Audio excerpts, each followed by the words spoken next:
काशी जो भये गुरु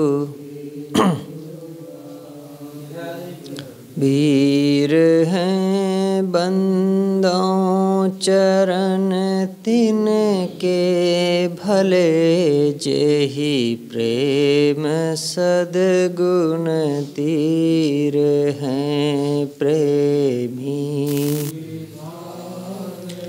चाल मन जो प्रेम दिल सांचार है वही बोध वही शोध गही तब प्राप्ति स्थिति वह आप ही ने नासि भ्रम मार्ग चलाया ज्ञान का बीजक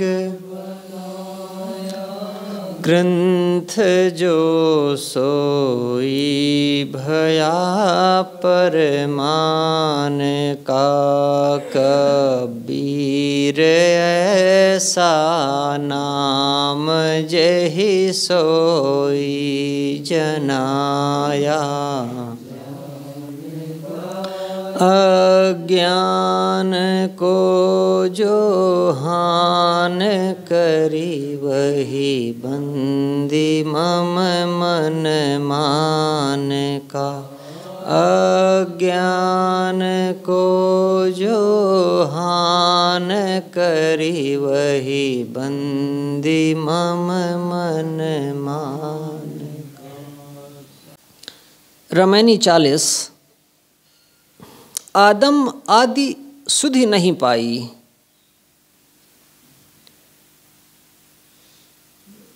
मामा हवा कहाँ ते आई।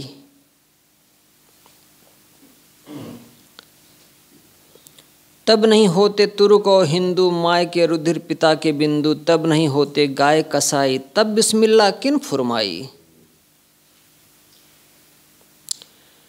तब नहीं होते कुल और जाति दोजख बिहिस्त कौन उत्पाती। मन मसले की सुधि नहीं जाना मति भुलान दुई दीन बखाना। संजोगे का गुण रवै बिजोगे का गुण जाय जिभ्या स्वार्थ कारणे नर कीन्हे बहुत उपाय। जो रमैनी 39 है उसी की बात यहाँ पर सद्गुरु रमैनी 40 में भी करते हैं। आदम 2 शब्द हैं, एक है मानव और दूसरा है आदमी। हिंदू शास्त्रों में लिखा है मनु पहला मनुष्य था। ब्रह्मा ने पहले मनु को बनाया और मनु की जो संतानें हैं उनको मानव कहा गया। ये हिंदू शास्त्रों में है, इसीलिए मानव कहा जाता है। मनु से उत्पन्न। और इस्लाम की परंपरा में आदम के बच्चों को आदमी कहा जाता है।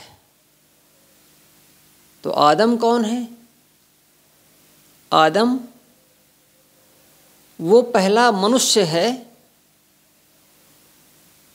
जिसको अल्लाह ने बनाया। तो कैसे बनाया? आदम को भी पता नहीं है। आदम आदि सुधि नहीं पाई।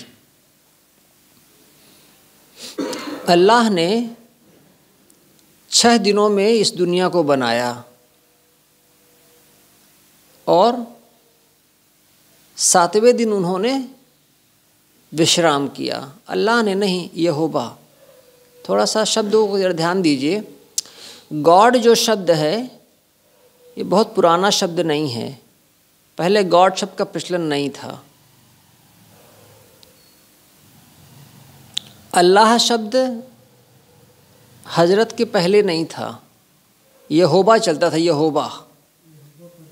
हाँ, यहोवा माने परमेश्वर।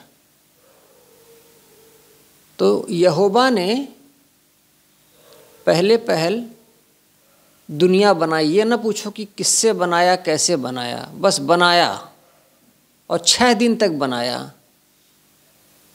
थक गया काम करते करते, तो 7वें दिन विश्राम किया।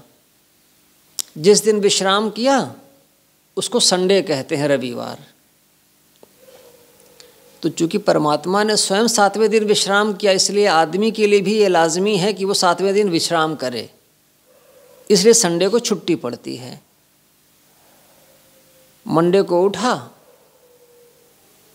तो उसने मिट्टी सकेली और उसको एक रूप दिया। कैसा रूप दिया? जैसा वो है वैसा उसने मिट्टी को रूप दिया, आकार दिया, और उसकी नाक में जा करके फूंक मारी तो उसमें प्राण भर गए। बस वो उठ खड़ा हुआ। वही है आदम। अब उसका एक साथी बनाना था, उसका साथी चाहिए। तो जितने जीव जंतु बनाया उसको कोई पसंद नहीं आया। तब क्या किया उसने? आदम को सुला दिया और उसकी बाईं पसली निकाल करके एक रूप गढ़ा और उसमें प्राण फूंक दिए। उसका नाम है हव्वा। हव्वा मतलब वह स्त्री जो घर में भोजन बनाती है, पकाती है, खिलाती है। और आदम और हव्वा के संयोग से आदमी पैदा हुए। इस तरीके से इस्लाम की, यहूदियों की, ईसाइयों की किताब में लिखा है। साहब कहते हैं आदम से पूछो कि तुम कहाँ से आए हो। आदम कहता मुझको नहीं पता है। अच्छा, उसको तो ये भी नहीं पता कि हव्वा कहाँ से आई। क्यों? क्योंकि वो बेहोश होकर के सोया हुआ था। तो अल्लाह ताला ने हव्वा निकाल दिया उसके शरीर से। हवा मतलब हवा नहीं निकाल दिया, हव्वा पसली। तो उसको दोनों चीज़ नहीं पता है। आदम स्वयं कहाँ से आया, हव्वा भी कहाँ से आई, उसकी पत्नी कहाँ से आई, ये बिल्कुल नहीं पता है उन दोनों को। इसी बात की तरफ साहब यहाँ पर इशारा करते हैं। यहूदी, ईसाई, इस्लाम, इनका जो पहला पैगंबर माना जाता है वो आदम को माना जाता है। जैसे कि हिंदुओं में ब्रह्मा। बाइबल में लिखा है कि यहोवा परमेश्वर ने 6 दिनों में दुनिया बनाई, 7वें दिन विश्राम किया और उस दिन को पवित्र ठहराया, छुट्टी का दिन। उसके बाद उसने मिट्टी लेकर आदम को बनाया और उसकी नाक में प्राण फूंक दिए तो आदम उठ बैठा। उसके बाद उसने पशु पक्षी आदि बहुत प्राणी बनाए, लेकिन कोई उसमें से आदम के साथ रहने योग्य नहीं था।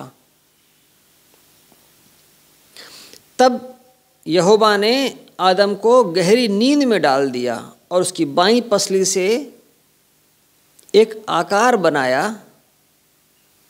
वह थी नारी, और उसे आदम को दे दिया। उसका नाम हव्वा रखा। ये उनकी पुस्तकों में आता है। अब इस कहानी के आधार पर कबीर साहब कहते हैं कि सुनो, जो तुम लोगों का प्रथम पैगंबर है उसको तो पता नहीं कि वो कहाँ से आया। और उसकी पत्नी कहाँ से आई, उत्पन्न हुई, इसको भी नहीं जानता।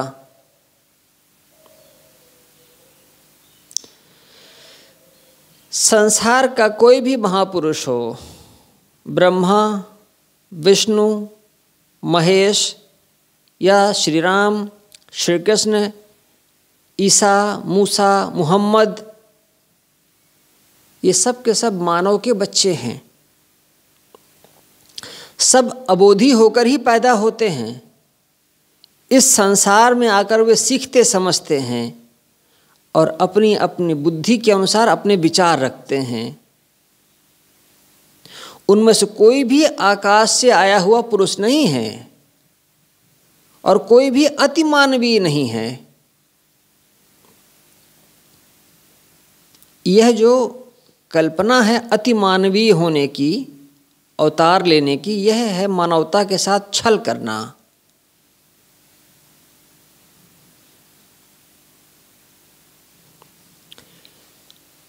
यहूदी, ईसाई, मुसलमान, हिंदू, ये सब अपने अपने ढंग से सृष्टि का आरंभ मानते हैं और बतलाते हैं एक ऐसा भी समय था जब सृष्टि नहीं थी और फिर एक ऐसा समय हुआ कि सृष्टि शुरू हुई। हिंदू शास्त्र कहते हैं कि ईश्वर ने संसार बनाया और मनुष्यों को बनाया। सामी परंपरा के लोग कहते हैं यहोवा परमात्मा ने इस सृष्टि बनाई। सद्गुरु पूछते हैं क्या ईश्वर भी सबका अलग अलग था? यदि ईश्वर एक ही था तो उसने एक ही प्रकार का मनुष्य बनाया होगा। तो ये फिर हिंदू, मुसलमान, ईसाई और यहूदी उन्हें आपस में लड़ने के लिए तो नहीं तैयार किया होगा।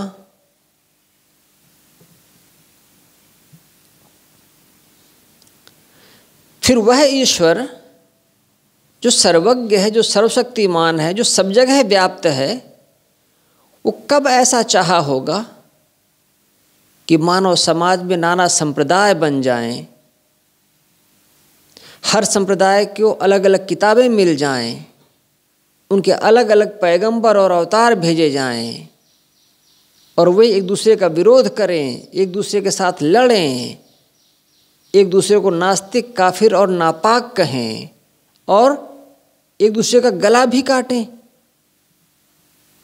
कोई समझदार पिता ऐसा कैसे चाहेगा?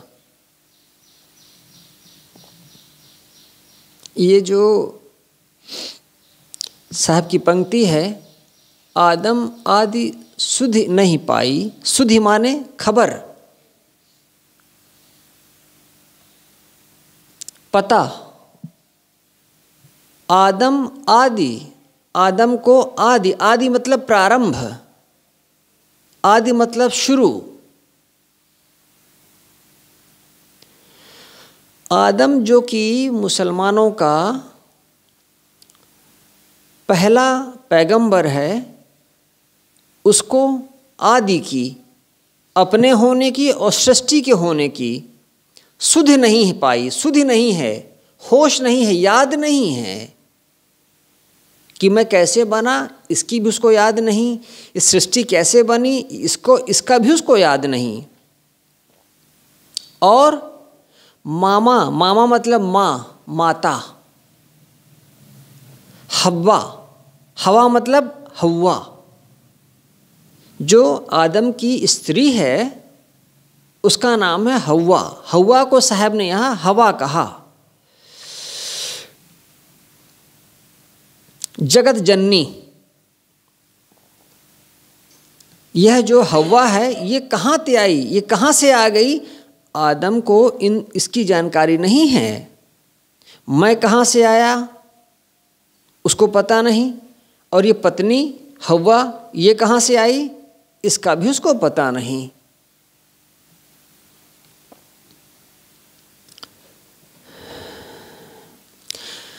तब नहीं होते तुर्क और हिंदू, माय के रुधिर पिता के बिंदु। अगर कोई माने कि सृष्टि का कभी का प्रारंभ हुआ है, तब माने सृष्टि के प्रारंभ में तुरुक मुसलमान नहीं थे, हिंदू नहीं थे। उस पूरी घटना को साहब ने यहाँ लिखा है, सृष्टि के प्रारंभ में तुर्क और हिंदू नहीं थे, कुल और जाति नहीं थे, संप्रदाय मजहब नहीं थे। तब ये स्वर्ग नरक की कल्पना व्याख्या किसने की? किसने बताया कि जो मेरे मजहब में है वो स्वर्ग में जाएगा, बाकी लोग नरक में?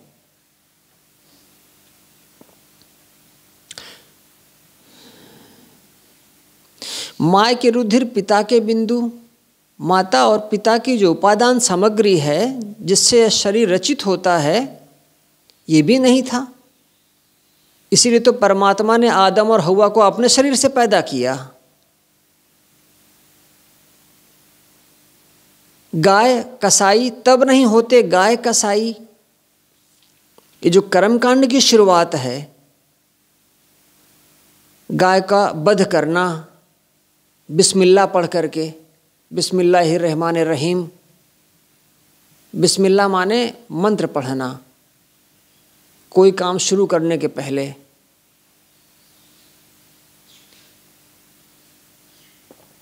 जब गाय का वध किया जाता है तो मुसलमान कसाई बिस्मिल्लाह पढ़ता है। सृष्टि के प्रारंभ में गाय और कसाई भी नहीं थे। तब बिस्मिल्लाह कह करके बलि कुर्बानी के नाम पर जीव हत्या करने की आज्ञा किसने दी?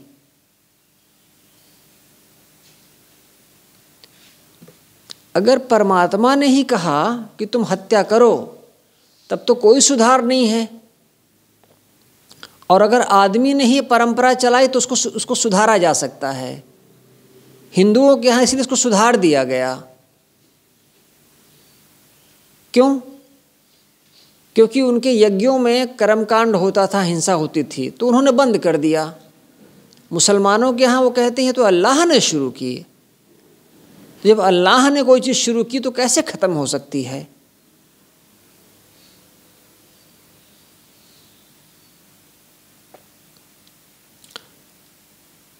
तब नहीं होते गाय कसाई, सृष्टि के आरंभ में तब न गाय थी न कसाई था। तब बिस्मिल्लाह किन फुरमाई? फुरमाना माने आज्ञा देना। तब किसने आज्ञा दिया कि गाय कटो, गाय की कुर्बानी दो? फिर जो गाय की कुर्बानी देगा, जो गाय को काटेगा, वो कसाई कहलाएगा।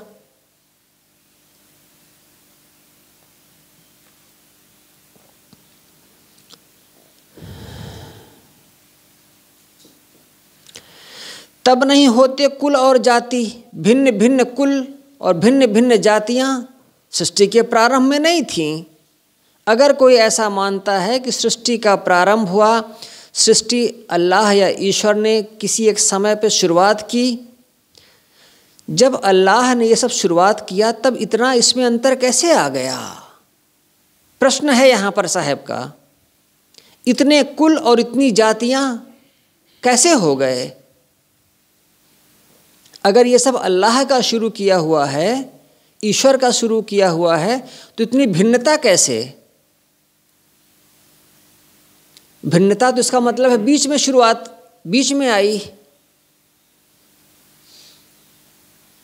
तब नहीं होते कुल और जाति। उस समय सृष्टि के प्रारंभ में न कुल परंपरा थी, न कोई जाति, न मजहब। दोजक बिहिस्त कौन उत्पाती? तुम नरक में जाओगे, दोजक माने नरक, हम बिहिस्त, हम स्वर्ग में जाएंगे, ये सब कहाँ से आ गया?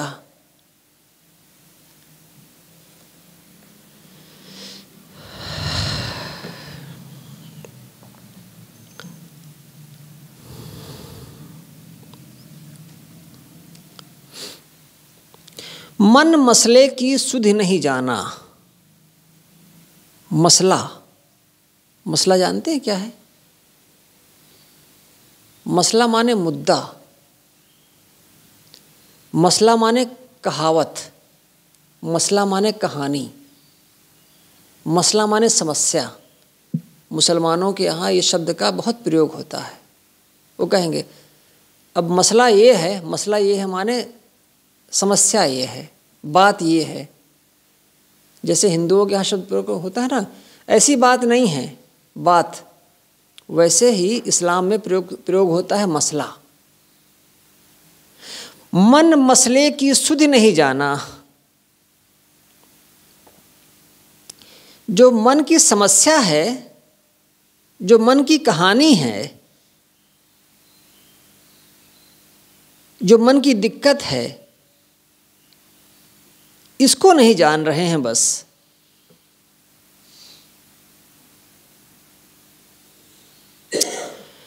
मन मसले की सुधि नहीं जाना। मन का जो रहस्य है, मन जो मसला बना हुआ है, उसकी सुध नहीं है उनको। मति भुलान, बुद्धि उनकी भ्रमित हो गई है। दुई दीन बखाना, दुई दीन, दो धर्म का बखान किया, हिंदू और मुसलमान। इतना ये सब कहाँ से आ गया?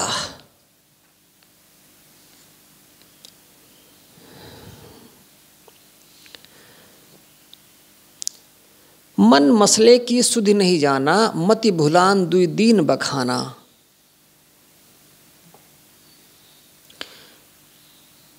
आदमी को ये जो मन की समस्या है, इसकी खबर नहीं है। मन ही उसके लिए समस्या बना हुआ है। और मति भुलान, मन के भुलावे में पढ़कर उसने क्या किया? दो संप्रदायों की व्याख्या कर डाली। दो संप्रदाय माने एक हिंदू और एक मुसलमान, इसलिए वो कहते हैं दो दीन। लेकिन दो दीन से तात्पर्य है बहुत से संप्रदाय, बहुत से मजहब। और ये कितनी बढ़िया ये बात है, अनेक संप्रदायों का होना बुरा नहीं है। बीजक व्याख्या से कुछ कुछ पंक्तियां तो अलग से नोट कर लेनी चाहिए, और जब कोई विचार रखे तो उन पंक्तियों को प्रकट करना चाहिए। ये चीज़ें बहुत कम मिलती हैं इतनी सुलझी हुई स्थिति में। धर्म और संप्रदाय की बात करो तो लोग उलझ जाते हैं। गुरुदेव ने लिखा, इसको पहले भी पढ़ा गया था, अनेक संप्रदाय होना बुरा नहीं है,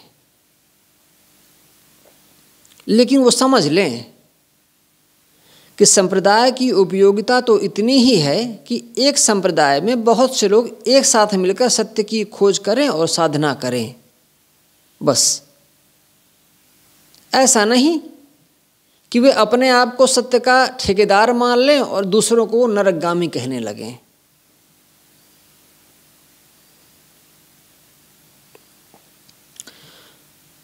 पूरे मानव की एक जाति है और पूरे मानव का एक धर्म है,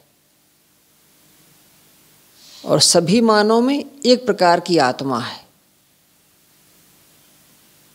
ये जो भिन्नता है, संप्रदाय, मजहब, मत, ये भिन्नता नकली है। जो मानव है, जो मानवता है, और जो आदमी के भीतर आत्मा है, वह सच है।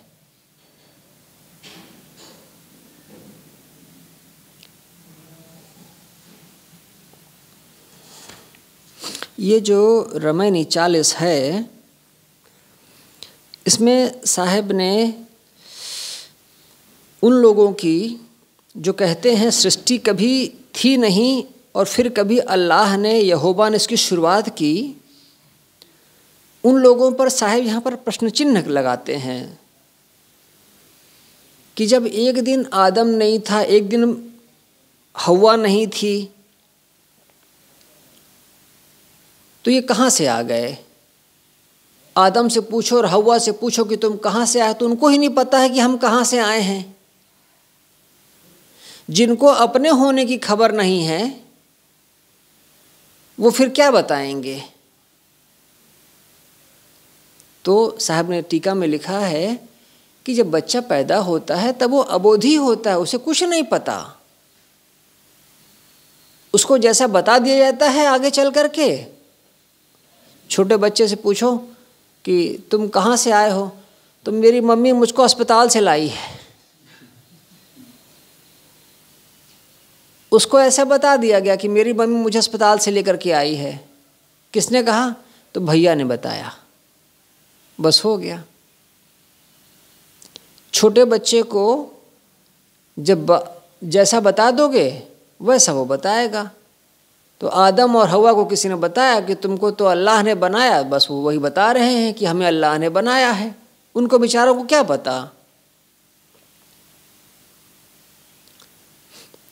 और साहब पूछते हैं अगर सृष्टि कभी प्रारंभ की गई तो फिर अल्लाह ने बनाया तो उसने तुरुक भर को बनाया, हिंदुओं को क्यों बना दिया? एक ही किताब भेजता, अलग अलग किताबें क्यों भेज दिया? सबकी एक ही जाति होती, इतनी जातियां, इतनी परंपराएं क्यों?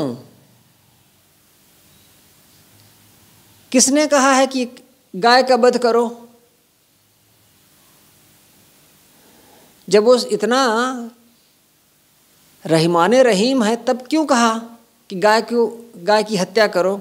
साहब ये सब प्रश्न करते हैं और वो कहते हैं तुम्हारा मन बिगड़ा हुआ है, मन मसले की सुधि नहीं जाना, मन तुम्हारे लिए एक समस्या बना हुआ है, इसकी तुमको सुधि नहीं है और तुम्हारी बुद्धि बिगड़ी हुई है, इसीलिए तुम भिन्न भिन्न संप्रदायों की बात करते हो। संजोगे का गुण रवै, संजोग और विजोगे का गुण जाए वियोग। संयोग और वियोग, संयोग माने जुड़ना और वियोग माने अलग अलग हो जाना। योग्यता और संयोग पा करके नई चीज़ें बनती हैं।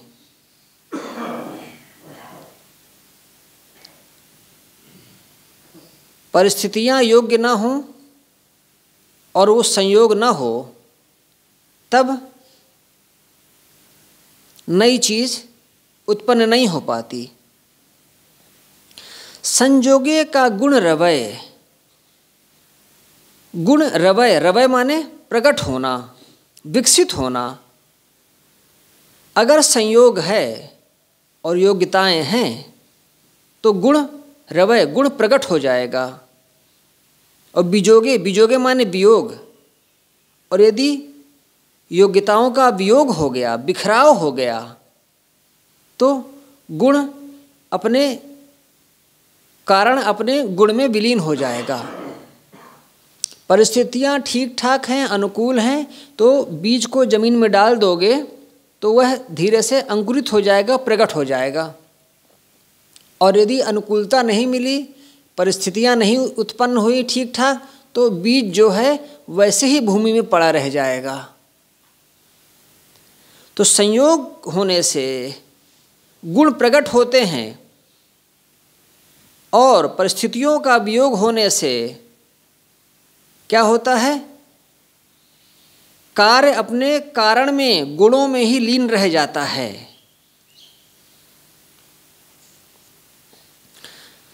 संसार के जितने मूल द्रव्य हैं वे नित्य हैं, ना उनकी उत्पत्ति होती है ना उनका विनाश होता है, वे हमेशा रहेंगे, हमेशा रहे हैं। संजोगे का गुण रवै, बिजोगे का गुण जाए। संजोगे का गुण रवै, बिजोगे का गुण जाए। न तो नए सिरे से सृष्टि होती है, ना सब कुछ का प्रलय होता है। मूल जड़ तत्व एवं द्रव्य नित्य हैं, उनमें क्रिया गुण धर्म नित्य हैं, उनके द्वारा सृष्टि भी नित्य है। जड़ तत्वों का उचित संयोग हुआ तो वर्षा हो गई, वैसी योग्यता नहीं मिली तो वर्षा नहीं हुई। योग्यता होने पर वनस्पतियां उग जाती हैं और योग्यताओं का वियोग हो गया तो वृक्ष वनस्पति सूख जाते हैं। सृष्टि का यही काम है, संयोग से गुणों का विकास होना और वियोग से उनका बिखराव होना। लेकिन मूल द्रव्य तो हमेशा रहेंगे ही।